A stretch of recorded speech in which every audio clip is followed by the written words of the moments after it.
Aujourd'hui, nous plongeons dans le mystère glacial de l'Antarctique avec l'éminent auteur et archéologue britannique, Graham Hancock. Connaissez-vous vraiment l'Antarctique, cette terre éloignée et glaciale? Selon Hancock, les réponses pourraient être bien plus intrigantes que ce que l'on nous a dit jusqu'à présent. Il n'est pas un étranger aux frontières de la connaissance établie. Il s'est aventuré là où peu osent aller, déterrant des vérités enfouies par le temps, défiant souvent les normes acceptées. Ces dernières découvertes sur l'Antarctique ont fait réagir la communauté scientifique, suscitant l'enthousiasme, mais également une dose de controverse. Dans cette vidéo, nous allons écouter Graham Hancock qui a de la nouveauté à nous livrer sur l'Antarctique. À cet effet, je vais d'abord te présenter Graham Hancock, puis nous rappeler ce que nous savons de manière traditionnelle sur l'Antarctique et ce que Hancock a à en dire.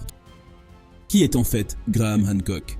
Né le 2 août 1950, Graham Bruce Hancock est un écrivain britannique dont les idées intriguent et suscitent la controverse. Il consacre son travail à explorer des théories qui ne sont pas tout à fait acceptées dans le monde scientifique. L'une des idées principales de Hancock est que dans les temps anciens, une civilisation avancée de l'époque des glaciaires a été détruite par un énorme cataclysme, mais que certains de ses membres ont survécu et ont partagé leurs connaissances avec des chasseurs-cueilleurs. Selon lui, c'est ainsi que les premières civilisations comme celle de l'Égypte ancienne, de la Mésopotamie et de la Mésoamérique ont vu le jour. De base, Hancock fait des études de sociologie à l'université de Durham. Il écrira en tant que journaliste pour divers journaux et magazines britanniques, se concentrant initialement sur des sujets liés au développement international. Cependant, à partir de son livre The Sign and the Seal en 1992, il s'est plongé dans des récits spéculatifs sur l'histoire ancienne et les civilisations perdues, ayant comme livre vedette Fingerprints of the Gods et Magicians of the Gods.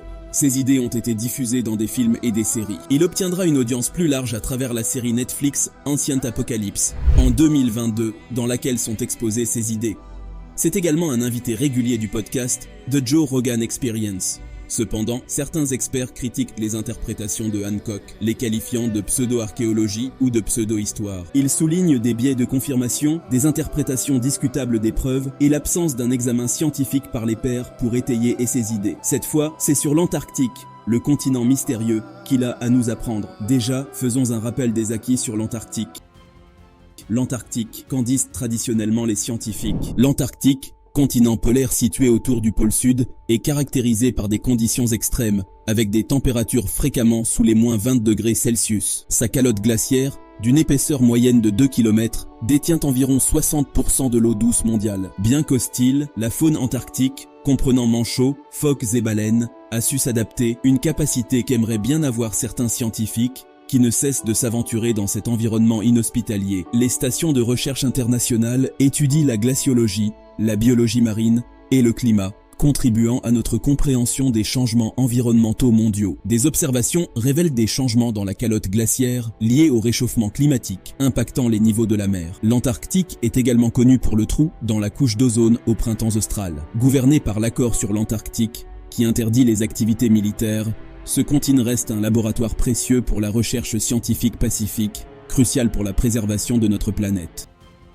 La révélation émotionnelle de Graham Hancock, la vérité sur l'Antarctique. Les recherches de Graham Hancock et son exploration sur l'Antarctique proposent des idées qui défient une fois encore les connaissances traditionnelles. Ils remettent en question l'idée répandue selon laquelle l'Antarctique a toujours été gelée depuis des millions d'années, suggérant plutôt qu'une civilisation ancienne pourrait avoir prospéré là-bas. Ils pensent que les cartes anciennes, d'ailleurs copiées à partir de sources encore plus anciennes, détaillant les contours de l'Antarctique, peuvent aider à situer l'existence d'une société technologiquement avancée ayant existé sur le continent austral avant son déclin. Il est convaincu que découvrir les mystères de l'Antarctique est crucial pour révéler des chapitres inconnus de notre passé et de surcroît comprendre notre présent afin de pouvoir façonner notre avenir.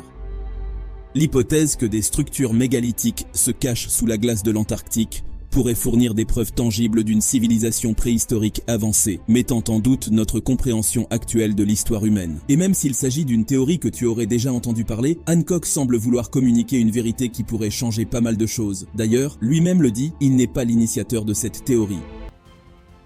Déclaration sur l'Atlantide et l'Antarctique. Graham Hancock a souhaité rectifier une erreur fréquemment propagée par les médias, particulièrement dans un documentaire Horizon de la BBC 2 sur Atlantis Uncovered and Atlantis Reborn. Cette erreur suggère à tort qu'il est à l'origine de la théorie associant l'Antarctique à l'Atlantide avec la parution de son livre Fingerprints of the Gods en 1995. Hancock insiste sur le fait qu'il n'est pas l'auteur de cette théorie novatrice. Et oui, l'Atlantide est une légendaire île ou civilisation avancée dont l'existence est principalement mentionnée dans les écrits du philosophe grec antique Platon. Selon les dialogues de Platon, notamment le Timée et le Critias, l'Atlantide aurait existé environ 9000 ans avant son époque, soit autour de 11 000 ans avant notre ère. Aujourd'hui encore, l'Atlantide demeure l'un des plus grands mystères de notre monde, et fascine avec la même ferveur explorateur et historien du monde entier depuis des siècles.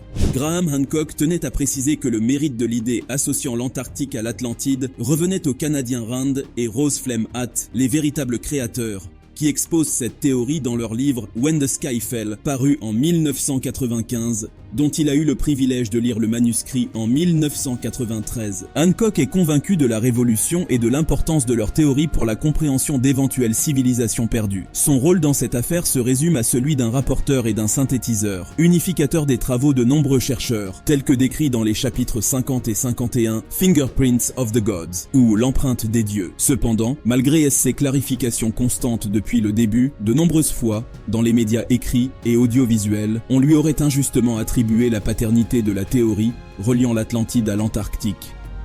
Il reconnaît que ces erreurs répétées ont causé une grande détresse aux Flem-Hatt, ce qu'il regrette profondément. Dans le cas du documentaire Horizon de la BBC 2, cette erreur a été exacerbée par un montage très sélectif, donnant l'impression qu'il avait abandonné tout soutien à la théorie. Cependant, cela était inexact. Comme il l'a expliqué en détail à l'équipe d'Horizon, la fin brusque de la dernière période glaciaire demeure une énigme majeure de l'histoire de la Terre. Hancock affirme ne pas être convaincu que les changements climatiques lents et doux puissent l'expliquer. Il reste fermement persuadé qu'un cataclysme a eu lieu et continue de penser que la théorie du déplacement massif et soudain de la croûte terrestre, avancée par les Flem-Hatt et leurs prédécesseurs, le Dr Charles Hapgood, est une explication plausible. Lors de l'interview avec l'équipe de Horizon, il avait vigoureusement défendu cette théorie contre des questions hostiles et des accusations de pseudoscience. Malheureusement, ces échanges n'ont pas été inclus dans la version finale diffusée par la BBC. Dans cette interview, il avait également évoqué la possibilité de collision d'astéroïdes et de comètes avec la Terre en tant que candidat sérieux à l'événement cataclysmique ayant mis fin à l'ère glaciaire. Mais ces remarques avaient également été omises du documentaire. Pour conclure l'interview, Hancock a souligné que la fin de l'ère glaciaire a dû se produire avec un cataclysme d'une intensité exceptionnelle, largement accepté par la communauté scientifique, malgré le désaccord persistant sur le mécanisme précis de son déclenchement. Une mauvaise interprétation. Graham Hancock évoquait que quelque chose de vraiment étrange a dû se passer duquel a résulté le cataclysme, et ensuite élévation mondiale du niveau des mers submergeant de grandes étendues de terre, la quasi-totalité des plateaux continentaux, où des gens vivaient autrefois. Évidemment, comme il devait s'y attendre, tout le monde n'est pas d'accord là-dessus, mais c'était son idée. Il a regretté que lorsque le film sur l'Atlantide a été réalisé, où ils ont employé ses idées, la production a choisi de ne montrer qu'une petite partie de ce qu'il avait dit. Ils ont omis la partie où il parlait de cette montée mondiale du niveau de la mer. Au lieu de ça, ils ont montré une partie où il disait qu'il n'avait plus besoin de l'Antarctique pour expliquer la disparition d'une ancienne civilisation. Cela a donné l'impression qu'il croyait plus du tout à l'idée d'une ancienne Atlantide en Antarctique. Mais en réalité, à ce moment-là de l'interview, il disait simplement que ses recherches prenaient une nouvelle direction. Il s'intéressait désormais à la montée du niveau de la mer à la fin de l'ère glaciaire. Cela signifiait explorer les fonds marins à la recherche de ruines de civilisations perdues dispersées dans le monde entier.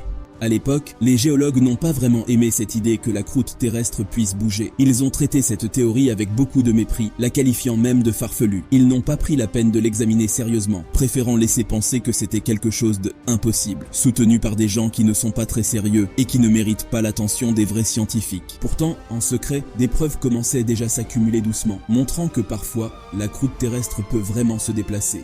Et, tu sais quoi? Il n'y a aucune raison scientifique ou géologique de dire que cela ne s'est pas produit il y a environ 12 000 ans, exactement comme le disent les Flem-Hatt, qui sont des chercheurs convaincus de cette idée. D'ailleurs, aujourd'hui, cette théorie comme bien d'autres avancées par Graham Hancock sont admises par la communauté scientifique.